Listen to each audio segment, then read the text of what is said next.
IA, on lui parle, elle nous répond comme un être humain. Et un être humain, ça perçoit des choses, vous lui avez donné des informations, vous pouvez communiquer avec lui de façon indirecte. Une IA ne perçoit que ce que vous lui donnez. Donc, dans cette notion de comment on prompte une IA, déjà, il ne faut jamais présupposer qu'une IA, c'est plus que vous. Tout ce qui ne sera pas dit, c'est quelque chose qu'elle pourra interpréter.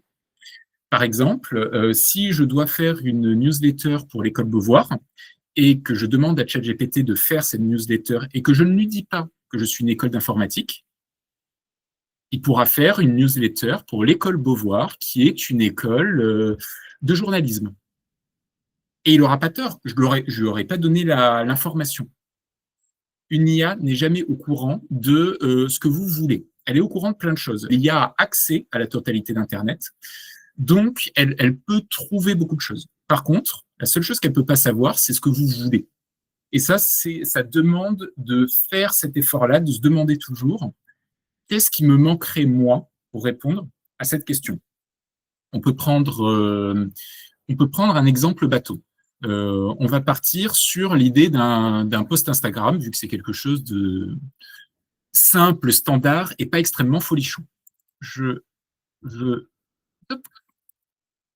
faire un post Insta pour mon compte de freelance. Déjà, là, je lui ai donné une base de contexte. Je pourrais cliquer sur OK, il me pondrait quelque chose. Le truc, c'est qu'il n'a pas assez d'informations. Je lui ai dit mon compte en tant que freelance, mais freelance de quoi? Je vais lui donner du contexte en plus. Mon compte de freelance, virgule, je suis artiste, illustrateur. Bon, on pourrait s'arrêter là. Le truc, c'est que là, je vais avoir une réponse qui sera probablement approximative. Rien ne l'empêche en l'état de me donner un texte de 12 pages. Je ne vais pas préciser. Donc, il faut que je lui dise exactement ce que je veux comme contenu. Je souhaite un post de 3 lignes avec un titre, une description et des tags en dessous en rapport avec le texte. OK.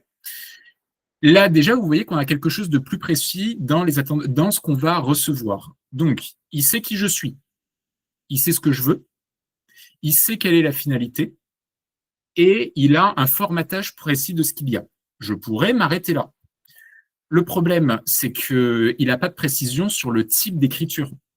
Par exemple, là, si je le lâche, il va me faire un texte du style une belle journée. Oh lolo, c'était bien aujourd'hui, j'étais content d'être là. Hashtag soleil, hashtag fatigue, hashtag réseaux sociaux. Mais moi, si ça se trouve, ce que je veux écrire, c'est un texte. Par exemple, je veux probablement une description d'artiste. Donc, je veux quelque chose de très synthétique, de très muséal. Et pour ça, hop là. Pompidou Cartel. Je vais lui donner un exemple. Par exemple, CTRL-C, voilà. Je suis donc allé chercher un exemple sur le site de Pompidou, par exemple, parce que ça ira pour notre exemple. J'ouvre les guillemets et je lui donne l'exemple. Donc, CTRL-V.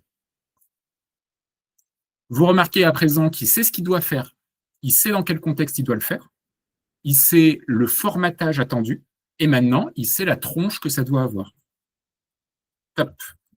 Voici un exemple de texte utilise le même type de vocabulaire.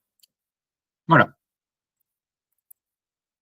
Et on peut enfin ajouter une dernière étape, et ça, c'est un conseil que je vous donne quand vous utilisez des IA, faites-y bien attention. C'est fatigant d'avoir à demander plusieurs fois la même chose pour arriver à un résultat.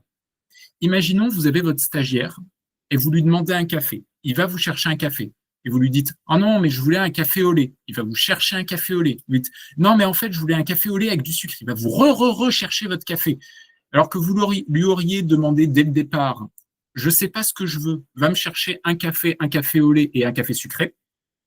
Il vous les aurait apportés d'un coup et vous auriez pu choisir en une fois. L'IA, c'est pareil. Quand vous lui demandez un texte, demandez-lui, par exemple, plusieurs déclinaisons pour pouvoir choisir et pas avoir à demander, redemander, re-redemander. Moi, je vais lui demander 5 versions de la plus corpo à la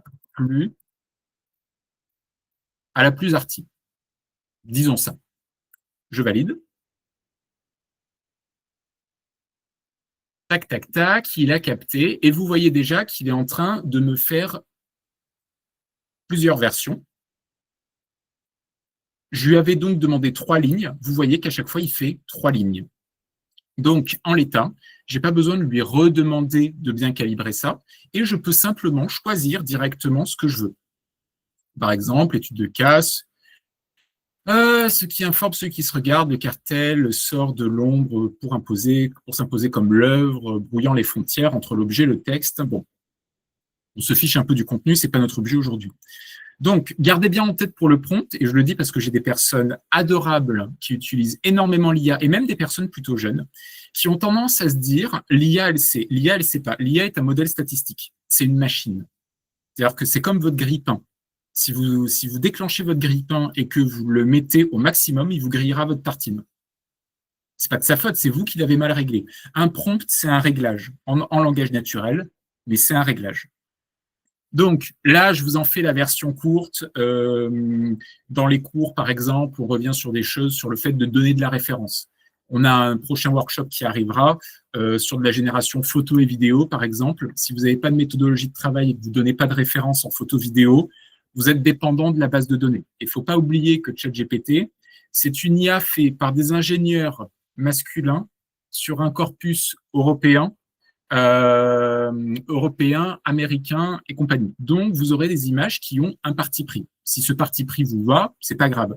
Par contre, si c'est pas le vôtre, c'est ultra important de l'avoir en tête quand vous faites votre demande. Voilà. Très bien. Donc voilà pour cette reprise des bases.